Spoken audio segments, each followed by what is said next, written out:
It is Eagles Talk on A2D Radio. We got double duty today because we're going to talk two topics tonight. We've got the top 10 NFL offenses. Where do the Eagles rank? Where would you put the Eagles when it comes to offenses in the NFL for 2024? And then second half of the show, we're going to switch it up to the defensive side. Who are the biggest X factors for this defense going into 2024? Vic Fangio's scheme coming in. So what's going to make the difference there? We'll talk about it. We'll discuss Eagles talk. Let's go. You love the Eagles, let me get a hell yeah! You love the Philadelphia Eagles, let me get a hell yeah! Philadelphia!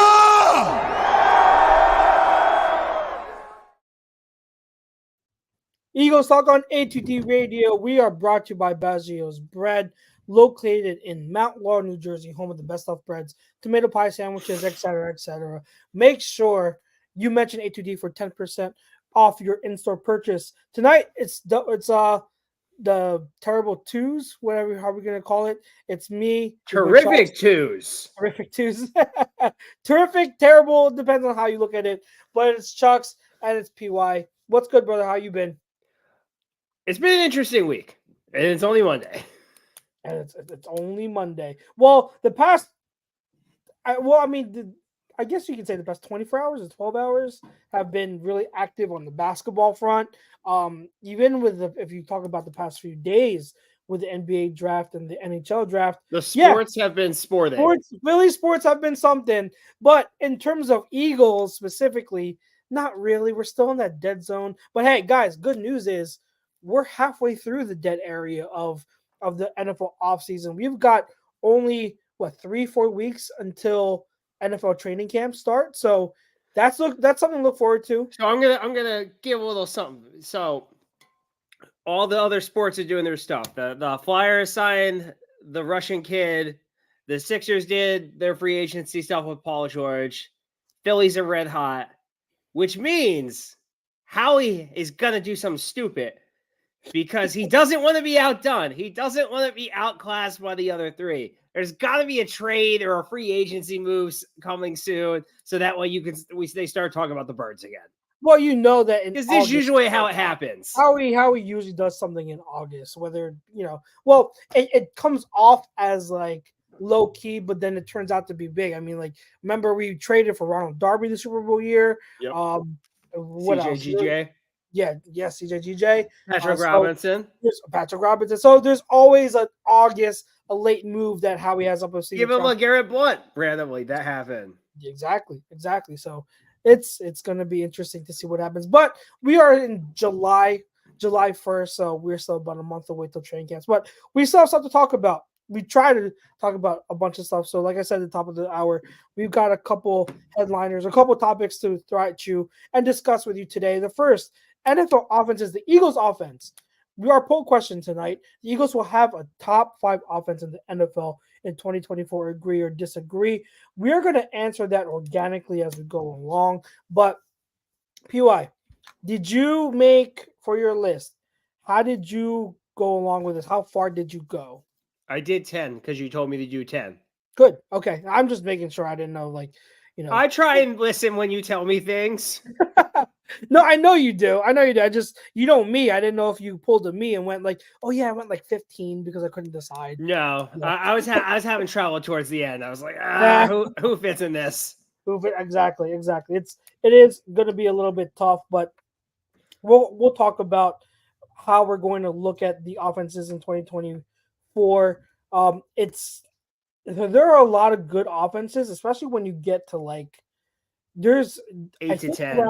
There you go. It's tough to delineate, but we're going to bring it up. So I'm going to pull up the big board. You dream about this board.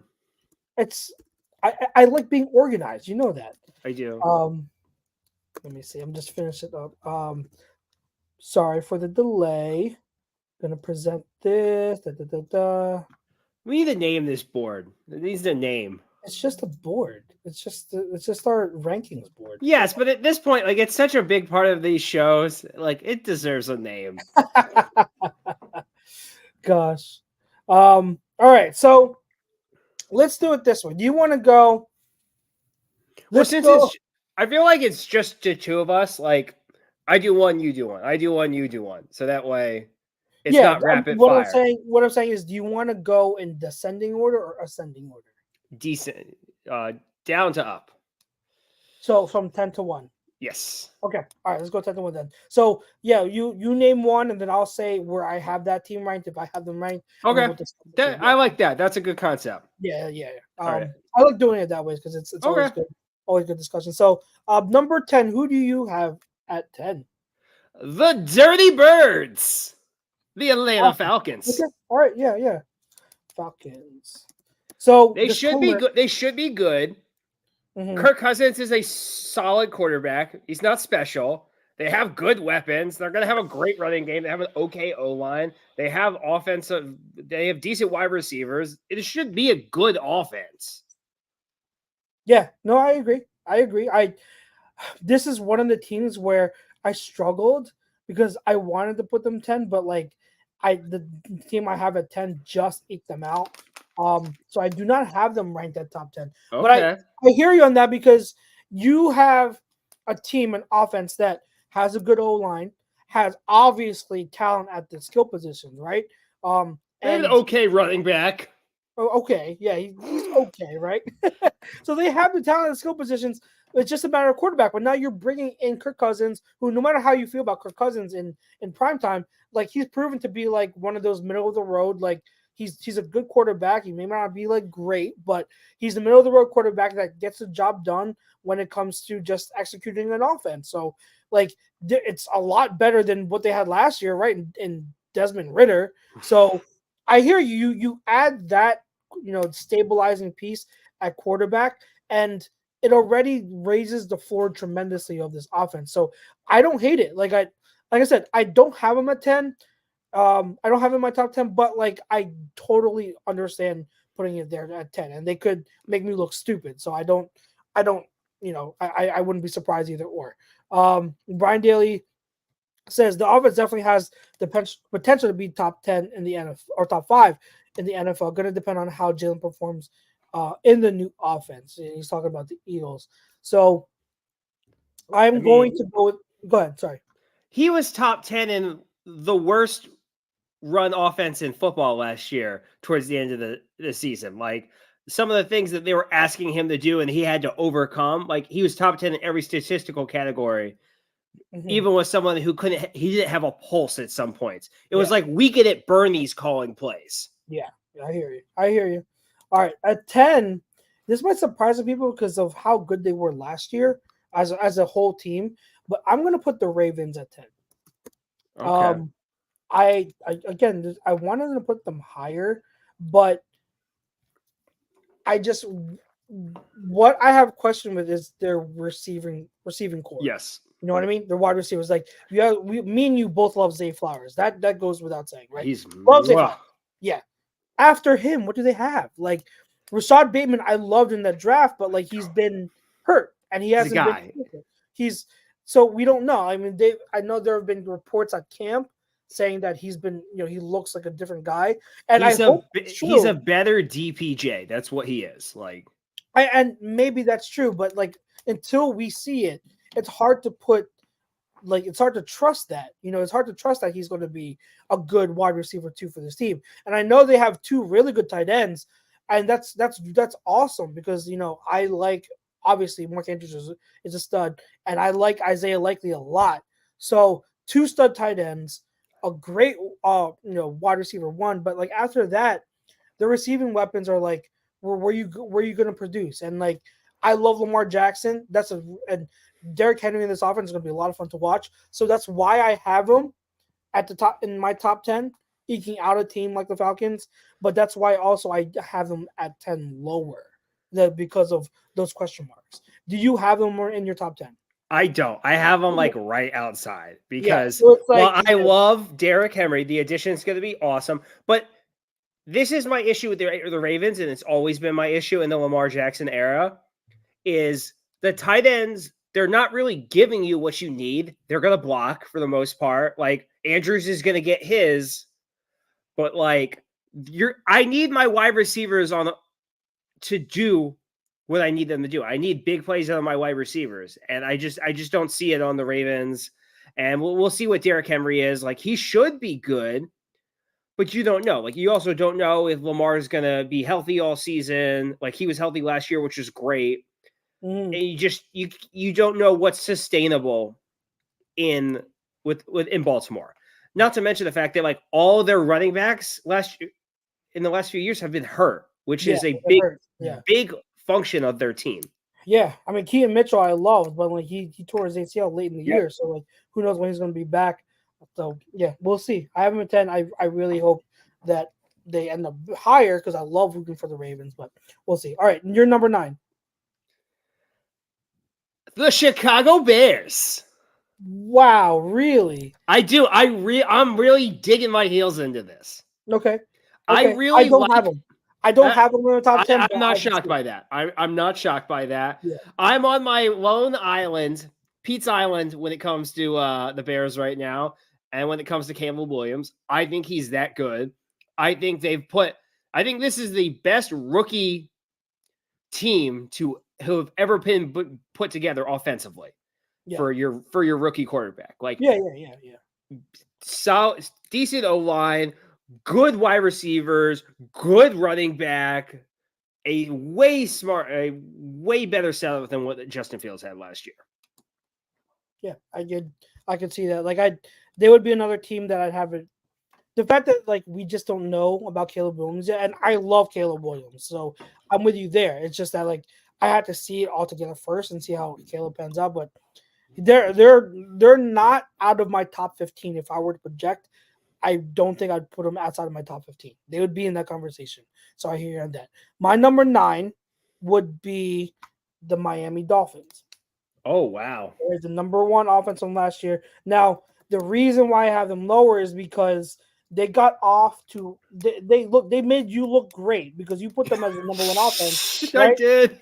To start off. But then as the year went on, the problems started to creep. And you saw the issues with the Dolphins is they're predicated on speed so much that when it gets to the December and January, it's a problem. So like the Dolphins, like I take that into account. So I'm not just looking off like the regular season. I'm seeing like what can your offense do in the playoffs. So the Dolphins are going to be they're going to go down low. And like it's not like they came out this offseason and really address like, oh yeah, we're not that physical of a team, so we're going to add physicality. No, they added more speed. They know who they have an identity at speed, and they just added more speed to it. The 2020 Birds. Okay, I would say it's more potent than the 2020 Birds. It's way more potent, but like that was their whole idea. It's like, what are we doing? Speed. What's this guy good at? Speed. Hey, Marquise Brown, come on down. What do you do? Speed. Or Marquise Goodwin, sorry. You're fast. You're coming on over. Doesn't matter. Yeah, I hear you. No, they wanted to really add speed. So I mean, the Dolphins are what they are. They are the fastest team in the league, and they want to hone off of that. Let's both do one more, and then we're going to switch up with the last. But who do you have at number 8? Well, you didn't ask me where I have the Dolphins. Oh, where do you have the Dolphins? Sorry, I have them at 3. 3. Okay. I'm not going to kill you for that because they are, again, to start off the season, they killed it. So I hear you on that. My concern is later in the year, but I hear you. Who do you have at 8? I should have the Cowboys. Cowboys. I do not have them in my top 10. See, I actually don't think it's that crazy. No, it's not. It's not crazy. It's not crazy. Dak is what he is. Like, he's gonna put up numbers. He's gonna have a good year. They're probably gonna go like 12-5, 13-4, whatever the hell it is. Like, they'll probably do that. But out of CD, like I don't really know what that offense is. They don't have running backs. Like, is Dak gonna like do a lot of like play action stuff? Is he gonna do QB draws? Like, who on the Cowboys team right now scares you as a running back? No one. Like at least last year you had Tony Pollard. Tony Pollard was consistent. Like, I would have just given Tony Pollard money because at least with Pollard, you can get 1,000 yards out of him. I don't know if the running backs that they have on the roster can get 1,000 yards combined. I don't know because like with Pollard, he was so banged up last year, so like they probably are just like they want to cut bait because they cut bait with Zeke. DeMarco after running him to the ground, and they felt like he didn't have tread on his tires left. So But that's the same thing they did with Zeke, and they're like, we ran him into the ground. See ya. yeah, no, I hear you, but that's probably why they let Pollard go, and so yeah, I don't have Cowboys ranked. It's too many question marks outside of those that outside of Dak and Lamb. I don't know. Be honest, their center left for Washington. Yep. Like there's a lot like the No offensive Tyron line, Smith. Tyron Smith is left, and so like too many question marks on the offense where I think they're going to take a step down. So I like some other teams. At my number 8, I'm going to put the Rams. I have the Okay. Rams at 8. Do you have the Rams anywhere? I don't. You don't. Okay. I think with the Rams, it's another year with Stafford now being healthy, and I love Blake Corum. So I think Blake Corum Puka. by season's end, I think Blake Corum is going to be the RB1 there.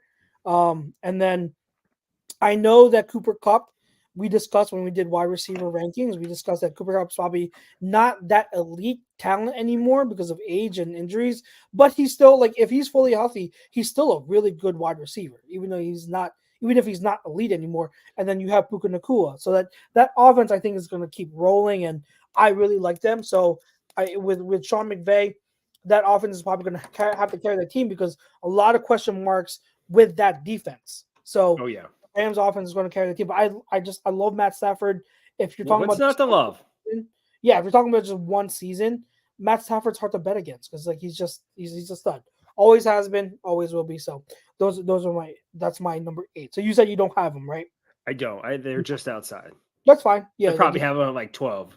The back end of the top 10 is always tough to bring. So at that note, we had the 17-minute mark now. Let's bring in our good friend, Mr. Les Bowen. Les, how are you, sir?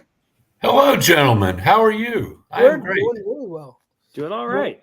Yeah, we were talking about it at the top of the show how it's been a very eventful week in Philly sports, but not outside of Eagles talk. Yeah, outside of Eagles talk, but outside, it has been eventful. So we're trying to find topics to talk about here with in the dead area of the off season. But We're literally the do something meme. do something. What's that? I said we're literally the do something meme where they're just poking it with a stick, and it's what the Eagles are right now. Yeah, very good. Yeah, well, everybody's on vacation. This is the one time in the NFL calendar when nobody is working. I can assure you. It's between now and mid-July is the only time you have. If you're a coach, if you're a reporter, if you're a player, if you're a staff member, this is your time. This is when you go somewhere and do and don't work. So yeah. Unless you're Aaron Rodgers. Yeah, well, who knows what planet he's on right now. Oh yeah, I know. I was going to say Crone lured me here under false pretenses. I thought I was only supposed to talk about Vic Fangio's defense, and now I found we've got this offense question. Yeah, we we decided to do double stuff. So I mean, like, we can have you talk about both, but like, we'll so the poll question, Eagles will have the top 5 offense in the NFL. What do you think? Because we haven't answered that because we're going to answer it with our rankings. But what do you think, Les? Do you think by season's end, this offense will or should be a top 5 in the league? You just said it should be. I have no idea if it will, but it certainly should be. I mean, who has better weapons than this team? The offensive line is a little bit in flux because of Kelsey's retirement, but really it should be a good offensive line, even if it isn't the best. It should be top 10, top 5, maybe,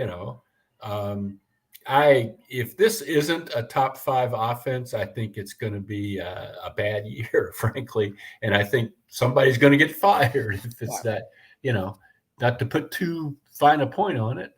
I think it's got to be. I mean, that's the deal, I hear you. And it's funny because the reason why I included this as one of our topics, because the past few weeks I've listened to like certain podcasts, and Amina Kimes was on her podcast.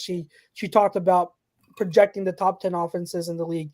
She didn't have the Eagles in their top 10, And then NFL.com put out their rankings of top 10 offenses for 2024. They didn't have the Eagles in the top 10. And I know I don't see how you do that. I don't either. How do you get to 10? I know. How do you have Saquon Barkley, AJ Brown, Devontae Smith, and Dallas Goedert? I know. And just be like, nah, I can't have him in the top 10. I love, like, I'm one of the biggest Mina Kimes fans there is. I love I like that. Yeah. And she was on the pod with her and Steven Ruiz from The Ringer, and they were talking about it. And when they talked about the Eagles, their concern was pretty much the uncertainty of the new offensive system and how Kellen Moore is changing 95% of the offense. And then when I read NFL.com's thing, and they did a blurb at the end of why the Eagles missed the top 10, same thing, that 95% of the offense was new. The flaw I find in that argument is the reason why the offense was so bad and collapsed was because of the system. So you bringing in Kellen Moore to fix a lot of that, even if it's 95% new, you're fixing the flaws of last year. And based on just talent from last year, which is mostly returning, plus, I mean, you lose a Jason Kelce, but you gain a Saquon Barkley. Yeah. Like, well, I just can't see that the offense is going to be so different. It's not like there's some new offense that no one's ever thought of before, that none of these guys is going to have any idea what the hell to do. I mean, no, that's not. I don't think that's a legit point at all. It did bother me a little bit that Jalen talked about the 95% thing, because I don't know if we talked about this last week or not. You know, I'm old like Joe Biden, but it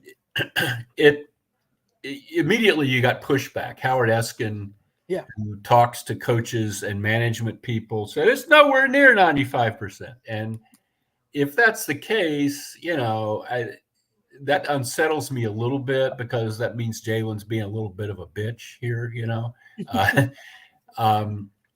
But I think there's the wiggle room there is, are we talking about terminology, or are we actually talking about different ways? You know, if you call the bubble screen alpha under the old system and now it's beta, is that new really? I was listening to Ryan Clark today, and that's what he was saying, because he was going through power rankings, and he was saying like 95%. Like, is he talking about verbiage? Like, is the verbiage different? So that's I would wager the concepts are probably massively different as opposed to what we were doing last year. Also, I also think Howard Eskin probably talks to himself more than he talks to people in the Eagles front office. Well, I don't know. I mean, it's not like it was in the Andy days when Howard was a conduit, focal point. But he's still. How do I want to say this? To not get in any feud with anybody. Broken clocks, right? At least once a day. I don't think Howard has that many thoughts that don't come from somewhere. So I think somebody gave him that idea. I don't think he just came out and said, bullshit, this is not the case. I think that comes from somewhere. And I don't know. We've also heard from other sources that there were people that weren't that enamored of Jalen's remarks, as I don't think anybody was. It was kind of weird. But, I just don't think – I think they ought to have – our topic here is whether the offense is going to be good. It's got to be good. I mean, there's just no way around it. If it isn't, I don't know what you do from there. I honestly don't. Two gloves. Teddy Two Gloves? Kenny. Oh, Kenny Two Gloves. Oh okay. Pick it. I was like, who's Two Gloves? I was like, I only know Teddy Bridgewater. So, no, I agree with your points, Les. If we're gonna shift it over to the other side of the ball, what I told you the topic was going to be, X factors on the defensive side of the ball. Yes. I think the defense, if you look at the defense, that's probably the biggest question mark, because not only do you get a new defensive coordinator, but there's so many new players and new pieces, right? Yes. So it's really interesting. I want to get your opinion on who you think the biggest X factor player-wise for this system is going to be in 2024. Oh, I didn't narrow it down to one guy. Oh yeah, you can mention more I than can one. think of it that way. It strikes me that when I've been reading, these rankings from around the league, like you were talking about the offense, when I see the defensive stuff, Devin White doesn't seem to the needle doesn't seem to move for a lot of people there. To us, to fans, it did. It was like, oh, Devin White, oh boy, But Me did it. I don't think. Well, we were at least. I think we're hopeful that it'll move the needle. Fingers crossed. Nationally, the Eagles' linebacking core is not considered a strength at all, and I don't really think it's a strength. I think it might be less of a weakness than it was last season. Yeah. I think you start there. That's the biggest X factor, and the second X factor is the edge rush, which Hassan Reddick. There's a lot of stuff going. We talked last week, I think, about how he still hasn't signed a deal with the Jets, and it's kind of a mess, and maybe he's kind of screwed this up. But nonetheless, Huff is not Hassan Reddick, and no, you're depending on some other guys like Nolan Smith to do things they haven't done. You're depending on Josh Sweat to snap back into form. I don't think you're counting on much from Brandon Graham, but who knows? A couple guys get hurt, and you would be counting on a lot from Brandon Graham. Yeah. It's the edge rush is probably thinner than it's been in quite some time, and that has always been the Eagles' go-to. That's where it all comes from, and it might have to come from the interior rush this year, frankly. I'm just not sure. But, the linebacking and the edge rush, the corners, I mean, there's a lot to work out there, but they've got plenty of good corners. Oh, yeah. If they can't work it out, I don't know what to tell you. Yeah. Safety isn't perfect, but it's got to be better than last year with C.J. Gardner-Johnson back. Even if we don't know when Sidney Brown's going to play, there's guys there. I mean, who knows? Bradbury, what the hell? I don't think that'll happen. Sure. He could play safety to me. I don't worry as much about that. Linebacking and edge rush are the places where the biggest X factors. If you want to exclude something we've already talked about before, which is the Jalen Carter, Jordan Davis, staying in shape throughout the season, being dominant players, you can call that an X factor, but that's something you're kind of counting on, I think. I wouldn't really call that an X factor. It's just something that remains to be seen, but we need the Eagles need, Oh yeah. So, that's how I see it. Yeah, I hear you on edge rush and linebacker. I was thinking of specific players, and the three that really came up to mind, if we're talking about like X factor, where the variance and like could make a huge difference. The first one that popped in my mind because of Fangio's system is Chauncey, because Fangio's system asks a lot of the safeties, a lot. Yeah. And in terms of the safeties we do have now, Chauncey is the most talented. So if you get a Chauncey that was similar to 2 years ago, where he was making plays on the ball, taking the ball away, and just thriving in this system, that makes a huge difference. The other one I was talking that popped in my mind where you brought up edge rush is Nolan Smith, because he goes from being practically a non-factor last year despite being a first-round pick. If he could provide legitimate play, legitimate snaps, and and performance, productivity as a rotational guy when he has to rotate in for either Sweat or Huff, that's going to be huge, because that way you can keep Sweat fresh. You don't have to rely on everything on the two starters like you did last year, where you relied on Reddick and Sweat so much. So him really taking a huge step would be huge for this defense in this pass rush. So those are the two that popped in my mind. PY, I didn't know if you had one that came to your mind. So I had Nolan Smith kind of like you do. I think he's going to take a big leap this year. I think he's going to be really good for this defense. I think he's going to provide a lot of pass rush help on a team that you have no idea who your best pass rusher is, which is never a good sign heading into a season. I think Reed Blankenship is probably one of my X factors. That's a good one. I think Fangio is going to unleash the player that he is. Like I thought that he had a tremendous season last year, and I can only imagine what he can do with a defensive coordinator who's going to be able to utilize him to his full potential. I've been a little bit of a Blankenship skeptic. I see a lot of effort and a lot of intelligence there. Does he have real talent? I don't know. I mean, we'll see. Yeah. He's a guy that's gotten an awful lot out of what he has, I think. Yes, yeah. Whether there's a lot more there, I agree. I hope there is. It'd be great. What a great story. I don't mean to. I'm not dissing the guy or saying that I don't want him. But I don't know if there's that much talent. Guys that don't get drafted, once in a while, Rodney McLeod was not drafted, Jason Peters. But that's not always the way it goes, That's well, Jason Peters was a tight end, that's so he switched over. I think that with Blankenship, I've always maintained a level, I guess, like in the middle. I know a lot of people love him. I know a lot of people are skeptical of him. I think he's a solid safety. I think that not skill set wise, but like when it comes to like just situation and like his emergence, it does remind me of Marcus Epps because like both were kind of physically limited. They don't have elite athleticism. They don't have like that range, but they're smart. They make plays when they have to be there.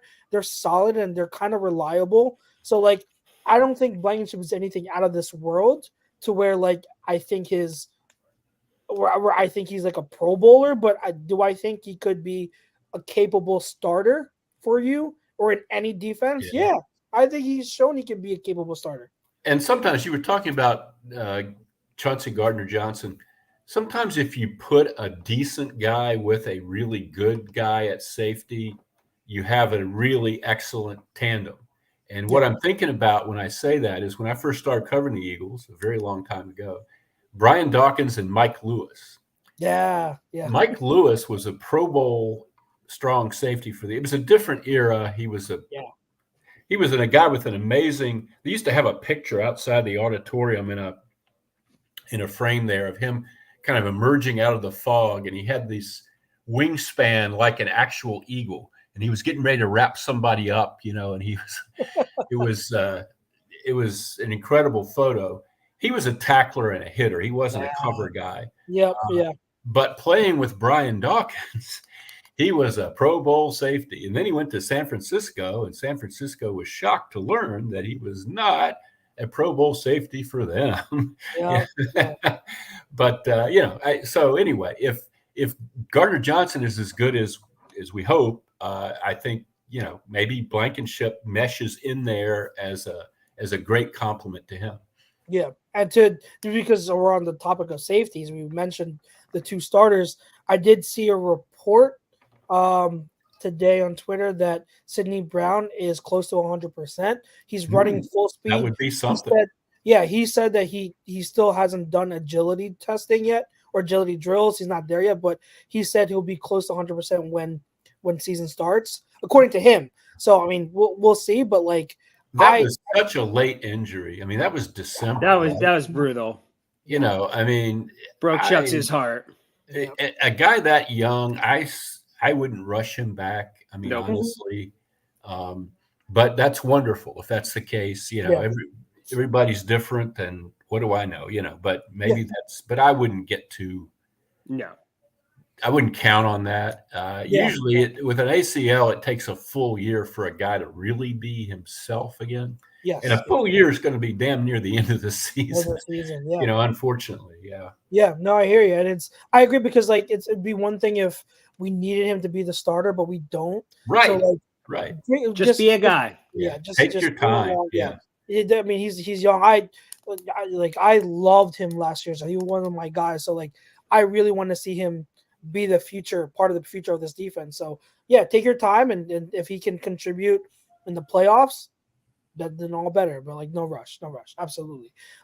Anyone else? I know you talked about Devin White. I know when it comes to this show, when we talked about the Devin White signing, it happened. Like, I was one of the ones that I was probably the only one that wasn't a huge fan of it. Yeah. You know what I mean? So like, I think it comes from it stems from the fact that like, I think we know what Devin White is, and I think the aura of Devin White is one thing, the truth about his game is another. Yeah. And I think that like he's a great athletic guy in space, but he's not really like your reliable middle linebacker, and hence that's why like he kind of lost his job in Tampa Bay. Absolutely. Yes. So I mean, the hope is that Fangio, unlocks something there, that he's still young and he's still talented, and Fangio. But yeah, it's a projection. There's no doubt about it. I mean, Tampa Bay, which tends to know a lot about defense, didn't have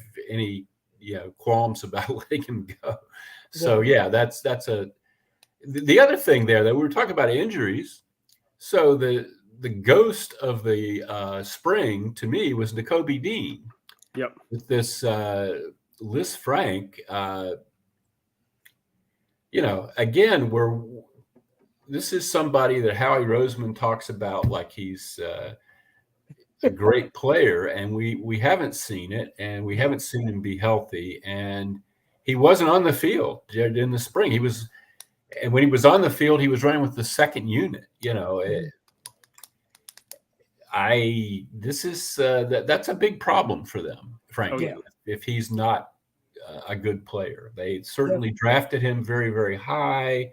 They put a lot of stock in his leadership and all that stuff. And I want to see it. I want to see him healthy and productive. I think that's a big X factor for this defense. That's very, very true. Yeah. I think that I mentioned him a few months ago in terms of being one of the X factors too, because I agree the expectations for him are one thing, but it's tough to be a leader when you're not on the field. It just is. I mean, and we love Nolan, but not Nolan. Sorry, we love Nakobe. He's got to stay healthy, and that's the first step, and then we'll see what he can do on the field if he is. Anyone else you guys wanted to mention? It's interesting we didn't mention any of the corners specifically. I think it's one of the reasons, and I want to talk about this in another show when we have time, but like there's such a glut of like high talent that it's tough to pinpoint one, because like we don't know who's going to be CB2. Like it could be Quinion Mitchell, it could be Isaiah Rodgers, it could be Keely Ringo. Like we don't know. So it's good problem I'm to willing have. to bet you $10 it's Rodgers to start with. Now, by the end of the season, that might not be the case, but that's a tough position for a rookie to be a starter, especially on a really good team, which is what we're thinking this will be. I love Ringo, though. I like his talent, but is he going to jump over those guys? I mean, I think that would be fantastic. Yeah, I think Rodgers is a legit starting corner in the NFL, and I think he'll have a huge advantage in training camp. He probably will. Yeah, but I don't know. He also hasn't played in a year. I don't know who the nickel guy is going to be. I don't know, but it's they have a lot of talent there. I don't know who's going to do what other than Slay. It's a good problem to have, I guess. Something they haven't experienced much in the past is a glut of talent at corner. But the Bradbury thing, I don't put any stock in that at all. I mean, it sounded intriguing when they said Bradbury's in at minicamp and he's going to play safety, but then he didn't do it. He was just injured. there. And that was just to help, in my opinion. He's waiting for either a trade or release. I think that was just to help his stock. In this. If he got invested in it, if he was really invested in trying to be a safety, I mean, okay, that could work. I mean, hell, he's a smart guy. He's been in the league forever. That's happened before, But if they're not really going to do that, if he isn't really looking to do it, just go ahead and get him out of here and let's quit fooling around. I agree. Anything else, BY, you got for us? I think it's as far as the Bradbury thing goes, like he's not going to play safety. He was never going to play safety. I think it was just like a grandstanding move to be like, oh my God, look what a great guy he is. He's so dedicated to this team. He's willing to play a position that's not his position. Hey, imagine if you trade it for him. Yeah, that's a good point. Yeah, that is a good point. Yeah. It's And a there's good almost PR no way to move. even pretend that he's going to fit in the cornerback mix here, No. given the people they have. He's like the bottom. Yeah.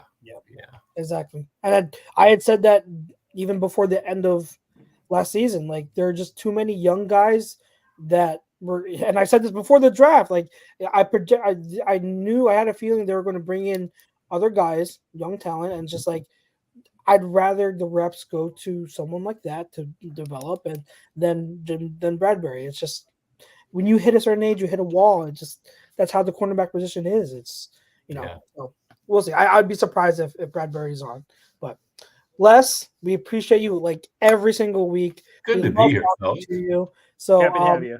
Yep. Next week we'll see where will the topics go, but I will make sure you're tuned in if Great. we double up. But I look forward to it. It's great Awesome. to talk to you. Everybody have a good week, good fourth, and all that stuff. yeah, good Thanks, for it. Les. Have a good one. All right, Les. We'll see you next week. All right. See you. Bye, Les. That's Les Bowen. Bowen on the Birds. Always love to have Les Bowen on. It's always a brings good so much time. wisdom. Yeah, always good. He always brings so much wisdom and always great conversations. We've got about a quarter of the show left. Just a reminder, guys, we are brought to you by Baggio's Bread. Make sure you mention A2D Radio for 10% off your in-store purchase. All right, so let's finish this off. We got through our bottom three when it comes to the top 10 NFL offenses, and the Dolphins were part of your top three. So that's good to see. We're getting there in terms of completing this. But who do you have at 7, PY? I got the Chiefs. Chiefs at 7. Here's the issue. Okay, so this is the argument for. See, I can understand why someone wouldn't have them at 1. The reason why I just can't put them outside of a top 3 or top 5 is because no matter what happens, Patrick Mahomes is going to there to fix it. And so, but he's not their whole off. He's not their whole offense though. Like guys still have to get open. Guys still have to catch the ball. Like I get it. I don't know what they have in their rookie. Like the guy they got from the Cardinals. Like I don't really know what to expect from him. He's going to be fast, which is great. And Rashee Rice is whatever is going on with Rashee Rice. I hear you on that. I have him at 2 because I guess for me, it's the fact that Patrick Mahomes is just on another tier. So he just makes up for a lot of that difference for me. And I'm tired of hold on. The fact that Chiefs team won the damn Super Bowl with no wide receiver talent last year, and Patrick Mahomes was just like, yeah, it's the playoffs. I'm gonna let it loose. Like the fact that they did that, and so you take that team from last year, right? And they added offensive line help. They added Marquise Brown to be a deep threat. They added who's a wide receiver they drafted. I can't remember. The rookie wide receiver they drafted, I can't remember off the top of my head, but Xavier Worthy added that, and the fact that Rashee Rice will at some point be on the team. I get that, like you look at their skill positions and it doesn't stack up against other people. So I understand not having him at 1. For me, Patrick Mahomes is the ultimate difference maker. So he is. I can't just personally, and I'm not saying you're dumb for putting them there. Like maybe I would have understood it more if it was like 3 to 5, and maybe I'm being too generous. Like I will put it out there. It's very possible I'm just being too generous, but I can't. You know what my issue with the Chiefs is, and they're really good. It's like they were last year. Like a big portion of why they're going to be good is their defense. Like, do they have proponents on their offense that can be good. But you know what doesn't make you a top 5 offense? Ifs. If this works, if that works, if he does this, if he stays healthy, if everything works, this is going to be a top 5 offense. I know Patrick Mahomes is the best quarterback in the league. Like, I know this. It was like Brady. Like, I trust Brady to do whatever the hell he was going to do, but whether the other guy is going to be able to. Like, it's the same thing with the Chiefs. Like, Andy is going to dial up amazing plays. Like, Travis Kelce is going to do his catches and, do his little celebrations with Taylor Swift. He's going to do all of that. What are the other guys going to do? The things I don't love, the distractions, the first-time players, the rookies, the guys learning the schemes, and where you have no idea what to expect with these people. There's a lot of ifs. I don't love ifs. I hear you. I think the reason why I'm okay with the ifs is because of Patrick Mahomes and Andy Reid and Travis Kelce. I think I mentioned Patrick Mahomes earlier. I should have also mentioned Andy Reid, and I should have also mentioned Travis Kelce. Like, they are the difference makers. And to me, like, the fact that they have that continuity, and Travis Kelce is till proven otherwise, he's the best tight end in the league still. And until proven otherwise, Andy Reid is the best offensive mind in the league. Like one of at the very least. Like, to me, that's I just can't. I can't put them. I have to give them the benefit of the doubt because they were what they were last year as an offense, won the Super Bowl, and added pieces. So I can't. I have to give them the benefit of the doubt. But we'll move on from the Chiefs. At 7, I have the Packers. Do you have the Packers? I do not have the Packers. No, the Packers. Okay. I think that with the Packers, at running back, we'll just say that they're equal. All right. They traded out Aaron Jones. They brought in Josh Jacobs. That's a net equal to me. It is what it is. Status quo. That receiving unit being one more year more seasoned after being the youngest receiving unit in the whole league. Jordan Love, again, taking a next step forward after tearing it up in the second half of the year last year. It's just like, Packers found another one, like I told people. I told people when they I knew it. The second they drafted him, I was telling people, I'm like, oh yeah, Hall of Famer right now. That was a great pick, and people were like, they should have gotten a wide receiver. Like, no, they took a guy who has so much physical talent, and back in the first round, you take him as your. They picked the Jets' next quarterback. Oh, yeah, right. So I'm high on the Packers. What is it for you that made you not put the Packers in the top 10? There's a lot of question marks in my opinion, with the offense because the wide receivers are very young. And you're not really sure what if the offense is who's what. Are they the team they were in the first half, or are they the team they were in the second half? Because if they're the team they are in the second half, that's a top 5 offense in my opinion with the way they were playing. Were they that good because they're that good, or did they just catch lightning at the right time? Did they run the table? Were they the Browns towards the end of last year where they kind of just got hot at the right moment because things kind of went their way? I hear you on that. I think the fact that they finished the year like that and they showed what they were, I think that gives them respect enough to put them in the top 10. Because you said if they are who they were in the second half of the season, they're top 5. So if you have question marks about what they can be, for over a season long, projecting in 2024, I can't drop them. Like, you can drop them out of top 5. I can't drop them out of the top 10. Like, it's just that what they showed was too good. And to me, the reason why they lost that playoff game to the Lions wasn't because of the offense, it was because of the defense. So I just can't. I think that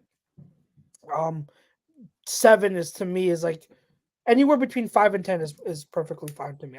I out of all the teams so far, I think that's the one I have the most issue with. That's not on your top 10 is the Packers, because I think that, like, you can say it's question marks, but them being so young and developing and by season's end showing what they could be, I think that gives them a little bit more benefit than what you're giving. Who do you have at 6? I have the Texans. Texans. Okay. Let's see. Hold on. Texans. I have the Texans at the same spot. Texans 6. Look at that. Okay. Where are you? Go ahead. Give your reasoning.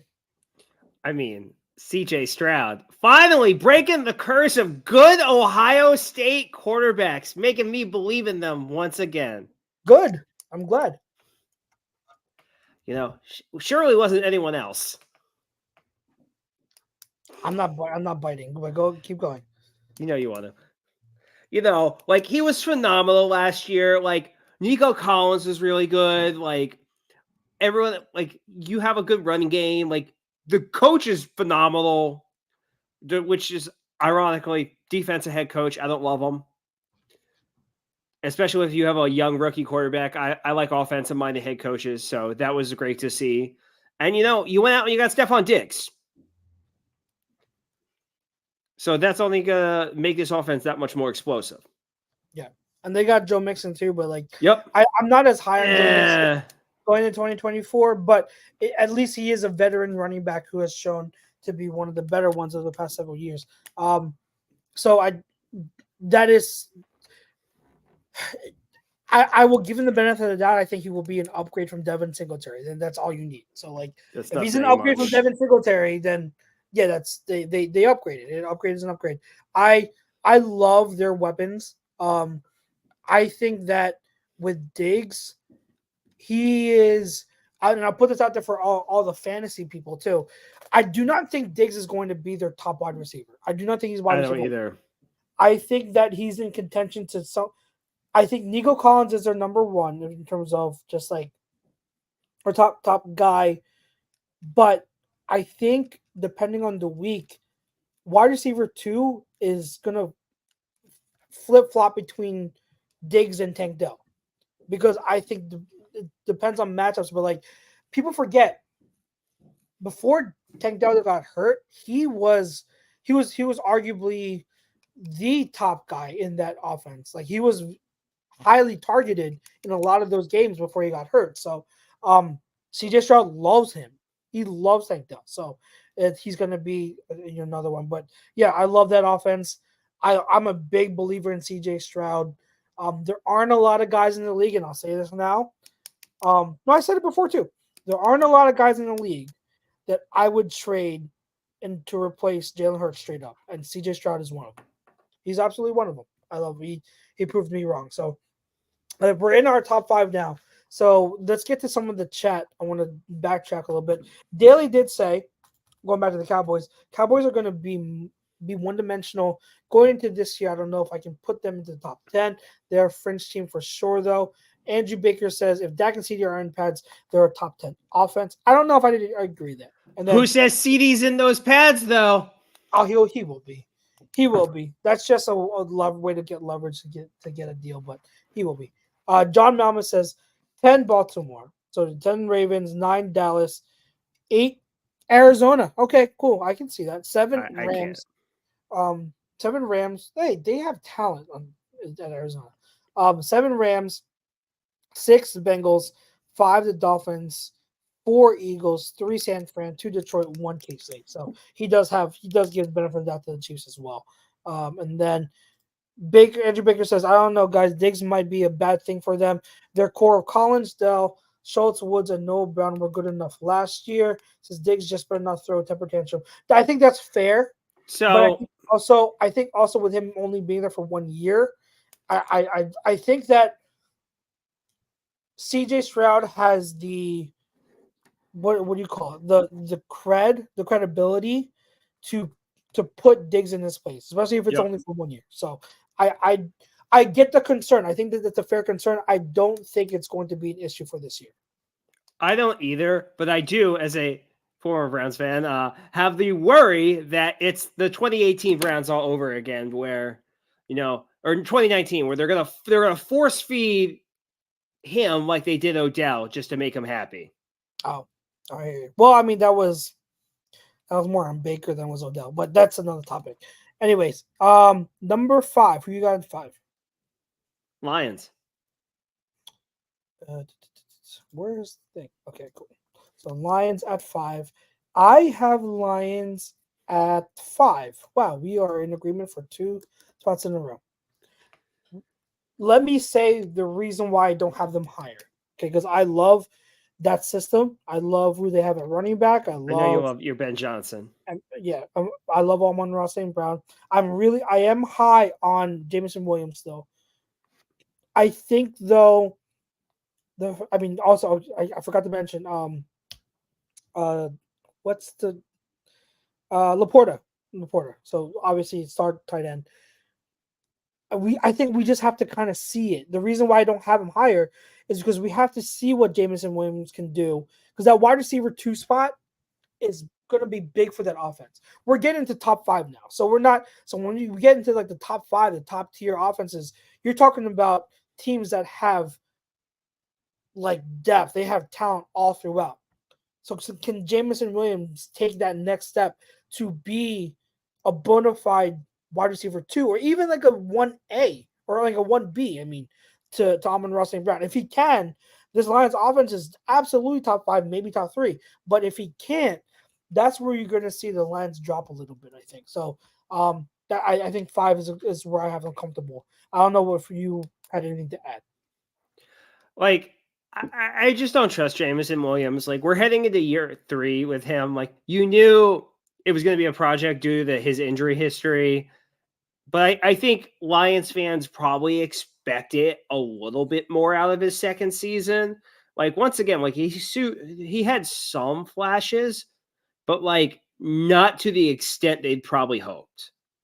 Like, when your best offensive play from the wide receiver you traded up for in the first round is a running play, there's a slight cause for concern. I think that you have to. I get that. The year 1 for him, we all knew he was healing. So red shirt. We all knew that.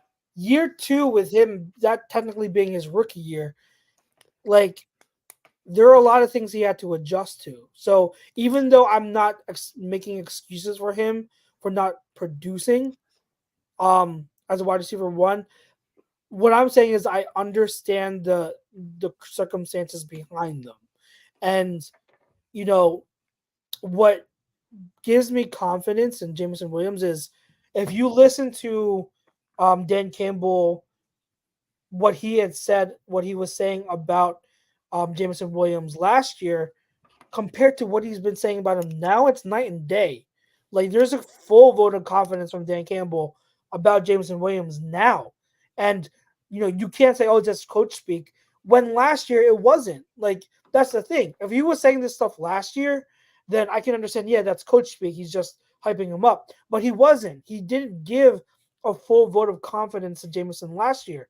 But now he is. So if he's seeing something, that gives me reason to believe that there's a good chance that Jameson Williams is ready to make that next step. So that's where I see it.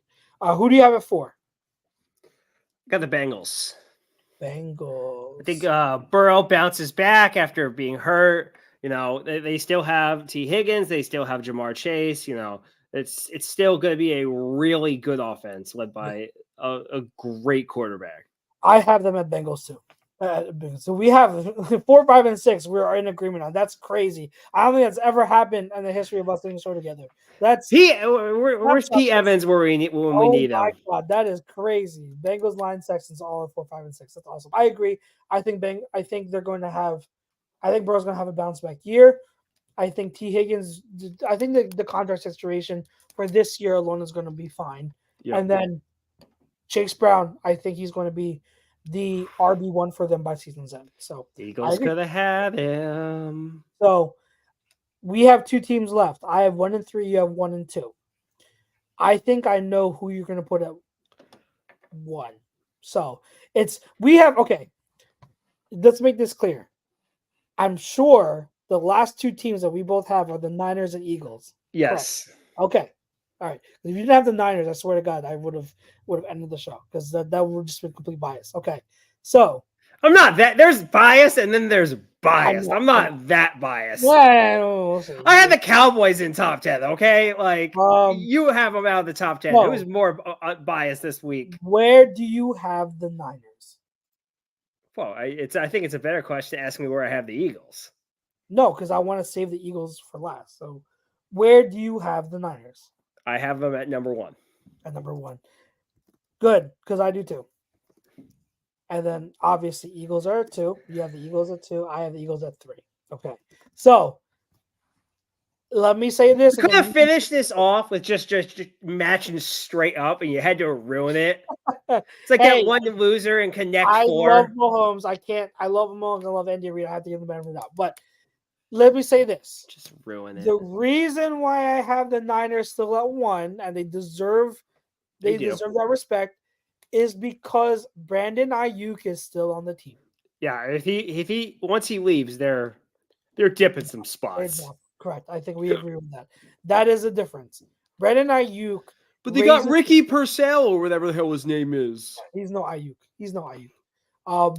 Yeah, he's the reason. He's absolutely, and I'm not saying that Brandon Ayuk is more important to this team than CMC. I'm not saying that. I think Benjamin Solak said it really well. Brandon Ayuk is the guy that raises the ceiling of this team a lot. Because without him, yeah, you'd still have a great offense because CMC is a focal point. You have a great offense. But when you add Ayuk, who I could argue is the second most talented skill position player on that team, now you have an elite offense. So I think with Ayuk still there, that is why I have him at 1. But if he leaves, they are dropping. I'm just saying that now. They are dropping if he leaves. Anything you wanted to add for Niners? I mean, that's pretty much it. Like, as long as Ayuk is there, like they're gonna stay at the top spot. Like the second he's gone, it's gonna hurt them because they don't have a real wide receiver one. Debo is not a real wide receiver. He is a running back masquerading as a wide receiver. And he doesn't even want to do that for the full time. Like, he doesn't want to play one or the other, but he just wants to be paid like a wide receiver. Yeah, I mean, I think that Debo is a better wide receiver than people give him credit for, but at the same time, I think injuries have made him not the same type of player that he once was. Injuries are taking its toll on him, so I don't think he's the same thing. He can't, like, he's not obviously the same type The of burst is not what it once was. Yeah, it's still really good, but if you're talking about what was it, like 3-4 years ago when he was at the height of his prime, like, he was unique. He was absolutely one of the top 5 wide receivers in this league. But now he can't stay healthy. Like, he's not as explosive. The contact balance isn't the same. Like, it's clear. And like, when you lose that, and if you're not as refined as a receiver as someone like Ayuk or anyone else, like, you're gonna lose a lot of that. So yeah, those are our lists. We actually agreed a lot more than we you ever do. Never do. That's good. Thank you for everyone that's tuning in and watching us ramble about the top 10 offenses in 2024. We've got a few more weeks still training camp, so stick with us, hang with us. We've got a few more topics that we will put out next few weeks that will keep the conversation going. And then training camp will be here and it'll be all gravy. But until then, it's us at Eagles Talk, brought to you by Bajo's Bread and Mount Laurel. Make sure you mention A2D Radio for 10% off your in-store purchase. For myself, for PY, for all of us at A2D Radio, make sure you catch all the other shows we have on every single day. Tune in. We appreciate the support. Until next week, peace. Peace.